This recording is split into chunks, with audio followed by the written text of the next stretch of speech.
ये है against the gods के सीजन 2 का नोवेल एक्सप्लेनेशन पार्ट 67। पिछले एपिसोड के लास्ट सीन में देखा था कि घायल सैनिक ने रोते हुए बताया कि डिवाइन फीनिक्स सेक्ट के 4 टायरेंट प्रोफाउंड रेल्म लेवल के एक्सपर्ट्स की फीनिक्स फ्लेम्स की ताकत के आगे 4 लाख सैनिकों में से आधे से ज्यादा मारे गए और आधे से ज्यादा न्यू मून सिटी जलकर राख हो गई। यह खबर सुनते ही वहां मौजूद ब्लू विंड नेशन के सबसे बड़े अधिकारियों के पसीने छूट गए। सबकी निगाहें एम्प्रेस कांग युए पर टिक गईं। अब आगे कांग युए गोल्डन कपड़ों में सिर पर पर्पल गोल्ड का ताज पहने शहर के दरवाजे के टावर पर खड़ी थी। वो दक्षिण की ओर देख रही थी, जैसे दूर युद्ध की लपटों को महसूस कर सकती हो। उसके चेहरे पर अभी भी शान और आंखों में शांति थी। वो कोमल प्रिंसेस कांग युए नहीं थी जिसकी दुनिया युंचे के गिर्द घूमती थी। वो अब ब्लू विंड नेशन की एम्प्रेस थी। वो पीछे मुड़ती है और शांत आवाज में पूछती है, न्यू मून हार गए हैं, क्या किसी को कुछ कहना है? सभी अधिकारी एक दूसरे को देखते हैं, लेकिन कोई नहीं बोलता। डिवाइन फीनिक्स एम्पायर बेहद ताकतवर था। यह लड़ाई नहीं बल्कि एक तरफा कत्लेआम था। 2 साल से भी कम समय में ब्लू विंड नेशन ने अपने आधे से ज्यादा इलाके खो दिए थे। इस मौत जैसी खामोशी को सेकंड प्रिंस कांग ये तोड़ता है। उसने खड़े होकर सरेंडर करने की बात की। उसका कहना था कि इस लड़ाई को जीता नहीं जा सकता और प्रतिरोध करने का मतलब सिर्फ कैजुअलिटीज बढ़ाना है। सरेंडर करना ही सबसे सही फैसला होगा। यह सुनकर कई जनरल्स के चेहरे गुस्से से लाल हो गए, लेकिन ज्यादातर लोगों की आंखों में एक चमक आई। यही बात उनके दिल में भी थी, बस वो बोलने की हिम्मत नहीं कर पा रहे थे। कांग युए गुस्से में चिल्लाती है, तुम्हारी हिम्मत कैसे हुई? देश खतरे में है और तुम ऐसी शर्मनाक बातें कह रहे हो। तुमने मुझे निराश किया है। कांग ने आसपास के लोगों का समर्थन महसूस किया और जोर से बोला कि वो यह सब ब्लू विंड इंपीरियल फैमिली और लोगों की जान बचाने के लिए कह रहा है। उसने बताया कि डिवाइन फीनिक्स एम्पायर हर जगह है। सभी बड़े सेक्ट्स ने सरेंडर कर दिया है, यहां तक कि शॉ सेक्ट ने भी उनकी वफादारी जताई है। उसने कांग युए को समझाने की कोशिश की कि अगर वो सरेंडर करती हैं तो वो एम्प्रेस बनी रह सकती हैं, वरना उनके सामने सिर्फ मौत है। एम्प्रेस कांग युए गुस्से में गरजती है, चुप रहो कांग। ये इंपीरियल फैमिली का प्रिंस होते हुए तुम ऐसे बेहुदा शब्द कैसे बोल सकते हो? क्या तुम भूल गए कि हमारे पिता कैसे मरे? इस नेशनल दुख के सामने तुम कायरता दिखा रहे हो और एक हारे हुए कुत्ते बनना पसंद करोगे? कांग युए का सीना गुस्से से ऊपर नीचे हो रहा था। वो कहती है, क्योंकि ये तुम्हारा पहला अपराध है, मैं भूल जाऊंगी, लेकिन दोबारा ऐसी बात की तो मैं तुम्हें बख्शूंगी नहीं। सबके सामने ऐसी डांट सुनकर कांग युए का चेहरा काला पड़ गया। उसने फिर असंतुष्ट आवाज में चिल्लाते हुए अपनी बात दोहराई, जिससे कांग युए का गुस्सा 7वें आसमान पर पहुंच गया। एम्प्रेस कांग युए धीमी आवाज में गरजती है, बदमाश सिपाहियों, कांग ये को इस टावर के नीचे घसीट कर ले जाओ और सबके सामने इसका सर कलम कर दो। यह सुनकर सब हैरान रह गए।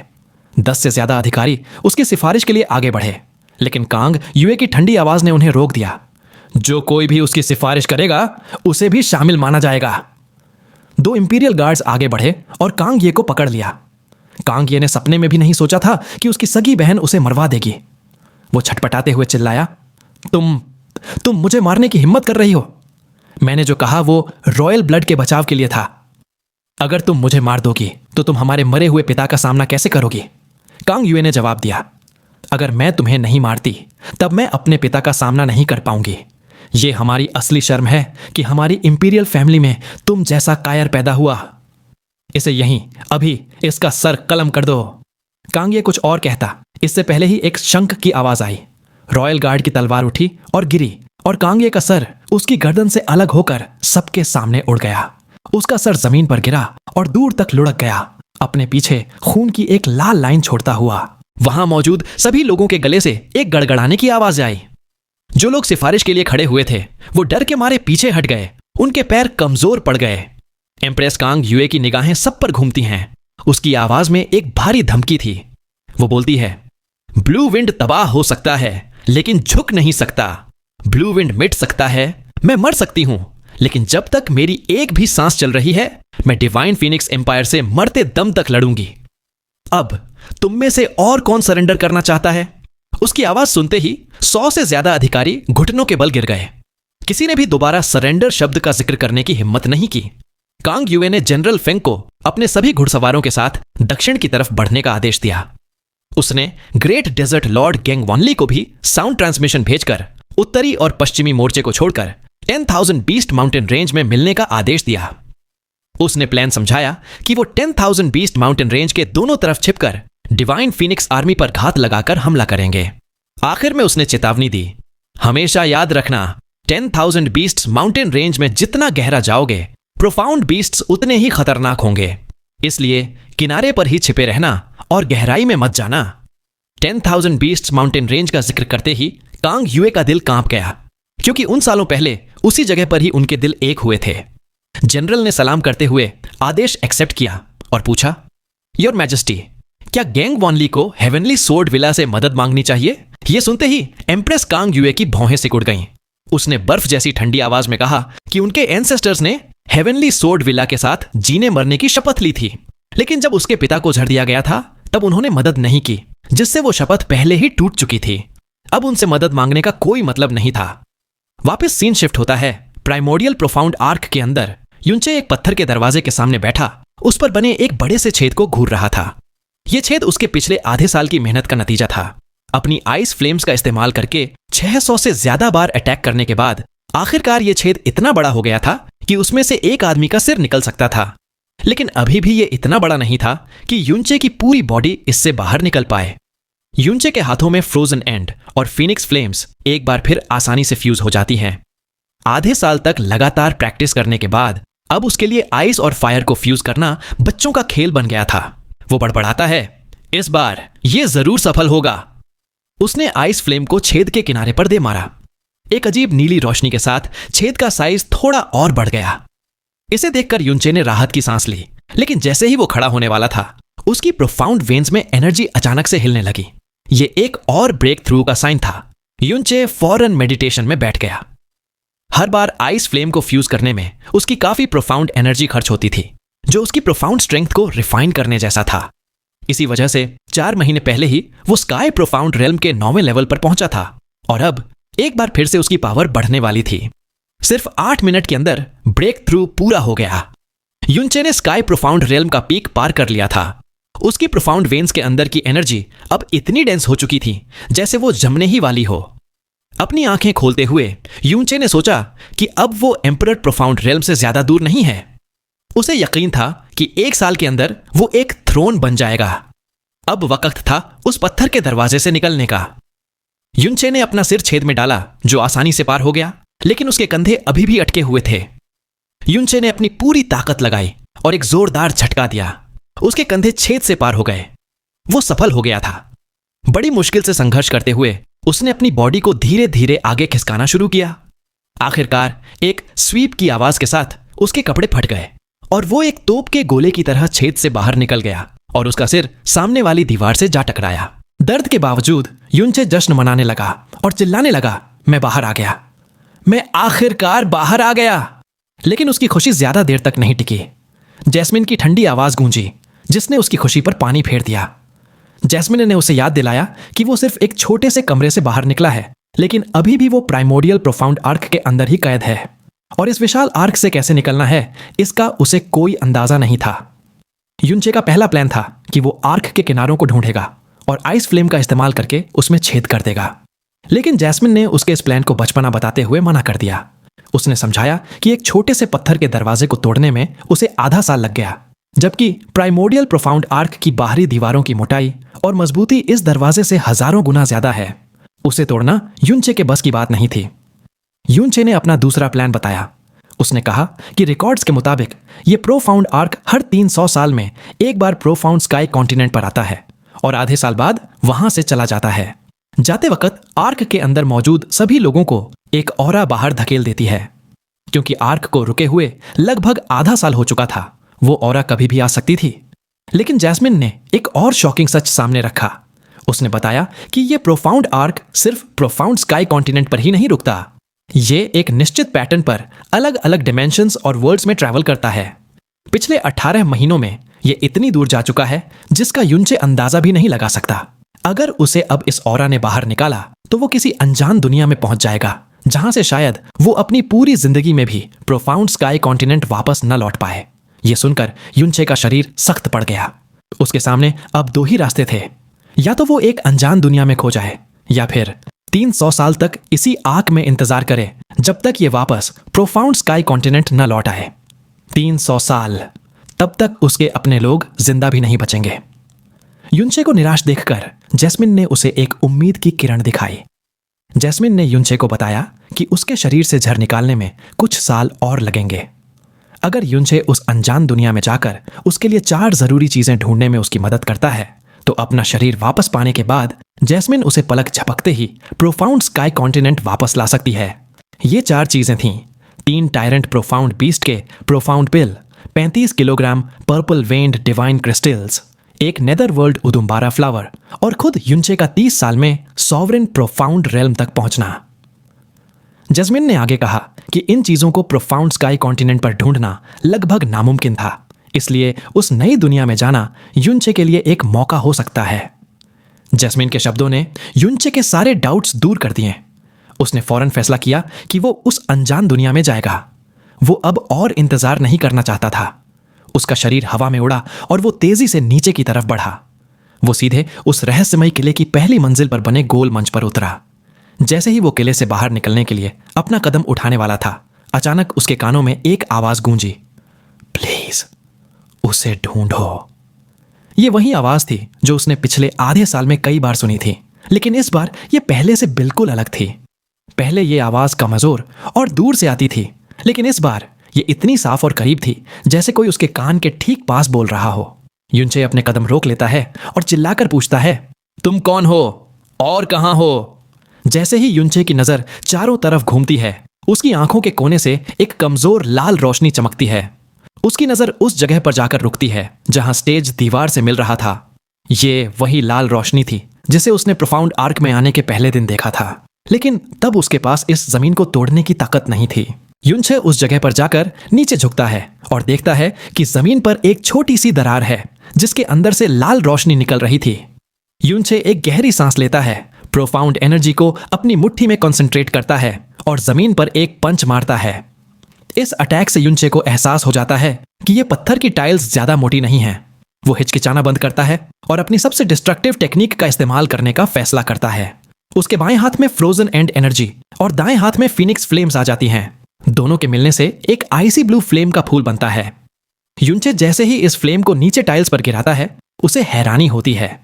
टाइल्स पिघलती बर्फ की तरह पल भर में गायब हो जाती हैं और वहां लगभग 1 फुट चौड़ा गोल छेद बन जाता है। छेद के अंदर झांकने पर युनचे को पता चलता है कि नीचे एक छिपी हुई जगह है जिसके बीच में एक लाल रोशनी टिमटिमा रही थी।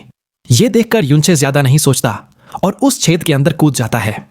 यह छिपी हुई जगह ज्यादा गहरी नहीं थी। लगभग 20 फीट नीचे उतरने के बाद ही युनचे के पैर एक ठंडी जमीन पर पड़ते हैं।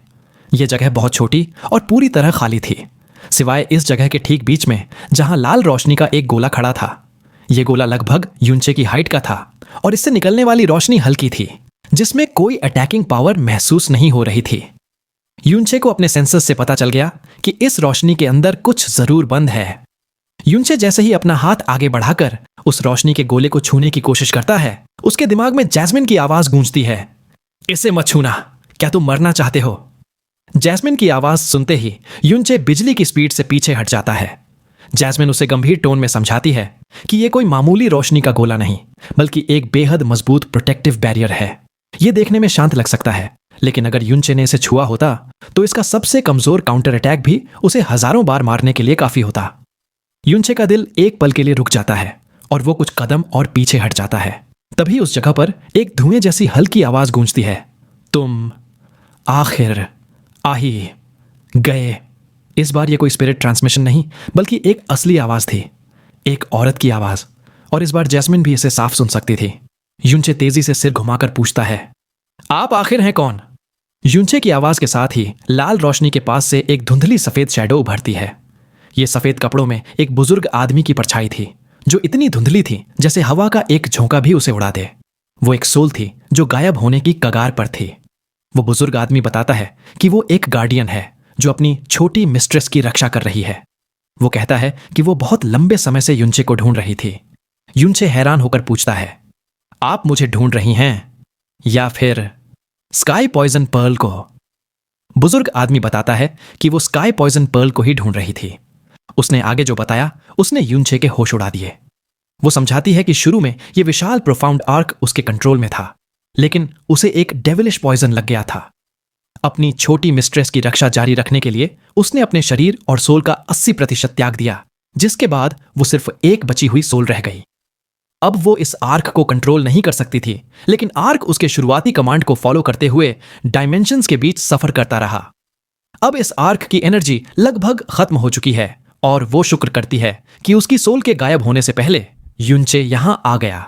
जैस्मिन भी युनचे को बताती है कि इस गार्डियन की सोल अगले 100 सांसों के अंदर गायब हो जाएगी। ये सुनकर युनचे जल्दी से पूछता है, आपकी छोटी मिस्ट्रेस कौन है और आपको स्काई पॉइजन पर्ल से क्या चाहिए? गार्डियन बताता है कि उसकी छोटी मिस्ट्रेस एक ऐसी रेस से है जिसे दुनिया भुला चुकी है। उसकी मिस्ट्रेस को एक भयानक डेविलिश पॉइजन लग गया था, जिसे सिर्फ स्काई पॉइजन पर्ल ही ठीक कर सकता है। उस पॉइजन के असर को रोकने के लिए उसकी मिस्ट्रेस को कॉफिन ऑफ इटर्निटी में सील कर दिया गया है। ये कॉफिन ऑफ इटर्निटी ही ये लाल रोशनी का बैरियर है। डेविलिश पॉइजन का नाम सुनते ही जैस्मिन की सांसें बेकाबू हो जाती हैं, क्योंकि उसे भी सबसे घातक devilish poison, absolute god slaying poison लगा हुआ था। युनचे लाल रोशनी के गोले को देखता है और कहता है, आपकी छोटी मिस्ट्रेस इस बैरियर के अंदर सुरक्षित है ना? स्काई पॉइजन पर्ल मेरे पास है, और अगर यह सच में उन्हें बचा सकता है और इससे मुझे कोई नुकसान नहीं होगा तो मैं जरूर मदद करूंगा। बुजुर्ग आदमी की धीमी आवाज युनचे के दिमाग में गूंजती है, थैंक यू। यह आवाज धीरे धीरे कमजोर होती चली जाती है और इसके आखिरी शब्द हवा में घुलने से पहले ही उस सोल का शैडो पूरी तरह से गायब हो जाता है। युनचे की नजर अपने सामने हवा में फ्लॉट कर रही रेड लाइट की बॉल पर थी। वो कुछ कहने ही वाला था कि उस लाइट बॉल ने झिलमिलाना बंद कर दिया। फिर एक हल्की पिंग की आवाज के साथ उस पर एक वर्टिकल क्रैक आ गया और अगले ही पल वो कांच की तरह टूटकर हवा में गायब हो गई। उस रेड प्रोटेक्टिव लाइट के हटते ही युनचे के सामने एक क्रिस्टल कॉफिन प्रकट हुआ, जिससे हल्की लाल रोशनी निकल रही थी। कॉफिन के अंदर एक छोटी सी लड़की गहरी नींद में लेटी हुई थी।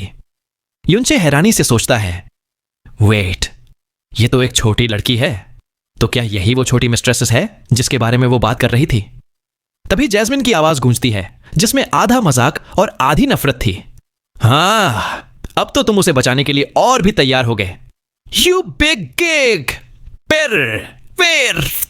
युनचे उसके ताने को नजरअंदाज करते हुए सावधानी से पूछता है, सो क्या इससे मुझे कोई खतरा होगा? जैस्मिन कहती है, ओ, तुम जैसा बिग परवर्ट ऐसी छोटी लड़की से डर रहा है? युनचे गंभीर होकर कहता है, तुम जानती हो कि यह शायद प्राइमोडियल एरा से है। क्या होगा अगर यह तुम्हारी तरह ही पावरफुल निकली? जैस्मिन कुछ देर शांत रहने के बाद जवाब देती है, यह क्रिस्टल कॉफिन वही कॉफिन ऑफ इटर्निटी होना चाहिए। मेरी कॉन्शियसनेस इसके आर पार नहीं देख सकती और इसका ऑरा पूरी तरह से सील्ड है। इसीलिए मैं नहीं बता सकती कि यह खतरनाक है या नहीं। अगर इतना ही डर लग रहा है तो इसे यहीं छोड़ दो और भूल जाओ। लेकिन युनचे बिना हिचकिचाए आगे बढ़ता है और सीधा क्रिस्टल कॉफिन के सामने जाकर खड़ा हो जाता है। वो सोचता है, जब मैंने उस सोल को वादा दे ही दिया है तो मुझे अपना वादा पूरा करना ही होगा। युनचे अपना हाथ क्रिस्टल कॉफिन के ढक्कन पर रखता है और हल्के जोर से उसे धक्का दे देता है। जैसे ही कॉफिन का ढक्कन थोड़ा सा खिसकता है, जैस्मिन चीख पड़ती है, ये तो डेविलिश पॉइजन का ऑरा है, जल्दी करो। जैसे ही कॉफिन ऑफ इटर्निटी खुला है, इसके अंदर दबा हुआ डेविलिश पॉइजन अवेकन हो गया है। जल्दी से स्काई पॉइजन पर्ल से इसके जहर को साफ करो, वरना यह बेहोशी की हालत में ही इसकी लाइफ, कॉन्शियसनेस और सोल सब कुछ निगल जाएगा। जैस्मिन के बोलते ही लाल बालों वाली लड़की के शरीर से काले धुएं का एक भयावह बादल तेजी से फैलने लगता है। युनचे फौरन एक्शन में आता है। वो अपना लेफ्ट हाथ आगे बढ़ाता है और उसे लड़की के सीने पर रख देता है। अगले ही पल एक हरी रोशनी उसके हाथ से निकलती है और लड़की को पूरी तरह से घेर लेती है। युनचे ने डेविलिश पॉइजन का नाम पहले कभी नहीं सुना था, लेकिन उसे लड़की के शरीर से एक ऐसा डरावना जहरीला ऑरा महसूस हो रहा था जो उसने आज तक नहीं देखा था। पर इस दुनिया में ऐसा कोई जहर नहीं था जिसे स्काई पॉइजन पर्ल साफ ना कर सके। उस हरी रोशनी के नीचे लड़की के शरीर का काला जहर धीरे धीरे साफ होने लगता है। आधे घंटे की लगातार कोशिश के बाद वो डेविलिश पॉइजन आखिरकार पूरी तरह से साफ हो गया। स्काई पॉइजन पर्ल की रोशनी गायब हुई और युनचे ने अपना हाथ पीछे खींच लिया। उसका चेहरा उलझन से भरा हुआ था। उसने फिर से अपना हाथ उसके सीने पर रखकर चेक किया, पर नतीजा वही था। जैस्मिन पूछती है, क्या कोई लाइफ साइंस नहीं है? वीडियो को लाइक करके, चैनल को सब्सक्राइब करके हमारी छोटी सी फैमिली का हिस्सा बन जाइए। अगर ऐसे ही और वीडियोस देखनी है तो साथ ही अगर आपके दोस्त भी इस तरह की वीडियोस में इंटरेस्टेड हो तो उन्हें शेयर भी कर देना।